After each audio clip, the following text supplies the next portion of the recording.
Nini? Unataka kusema nini? Unataka nini? Hebu kwanza hebu nenda muite. Twende. Baba mimi. Wewe. Siendi baba. Twende huko. Mimi nipo, hawezi kukufanya kitu chochote. Hawezi kukuwa anakuchezea mtoto wangu wakati mimi nipo. Unasema? Sasa hapa tumeshafika na lazima tuende huko. Twende. Lakini baba. Wewe. Umenitoa mimi kutoka kazini kule, umenitoa sasa hivi hapa. Hebu twende huko. Twende. Sasa bwana anifanyia hivyo.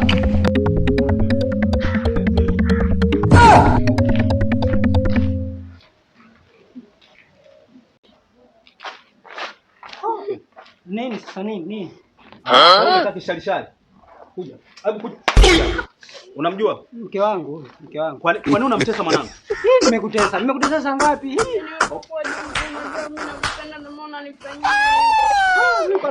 Kwa nini unamnyanyasa mwanangu? Nataka nimpikie wali. Wewe choyo, ndio maana unatemea na misufuria hivi. Kwa hiyo wewe ni choyo. Hebu weka hapa.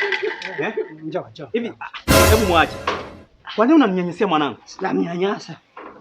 Baba kuoka kuona hapa.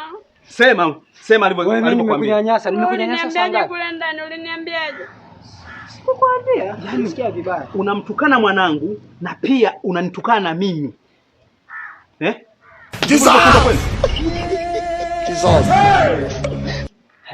Hicho ndio unastahili kupewa. Kwa nini unanyanyasia mwanangu? Baba mimi kwa sababu nimemwambia tu wewe. Basi yameisha. Yameisha bana. Njoo sasa ndani. Hebu nisikilize. Tena nisikilize. Simama hapa. Nisikilize vizuri. Umenisikiliza? Naondoka hapa na kuachia wewe. Ingia ndani. Beba na sufuria hii. Tena hii sufuria hii. Uliiba ni kwangu wewe mwanamke. Alafu sasa hivi anaanza kukunyanyasa. Wewe na wewe sijamalizana, nimesema kuja hapa. Kuja. Baba unaona? Sasa naondoka. Huwezi kuniongezea sufuria eti mimi nipike kilo 2. Ushakuuza bado ndio wewe. Na wale wako warudi na ukirudi na mkulete tena.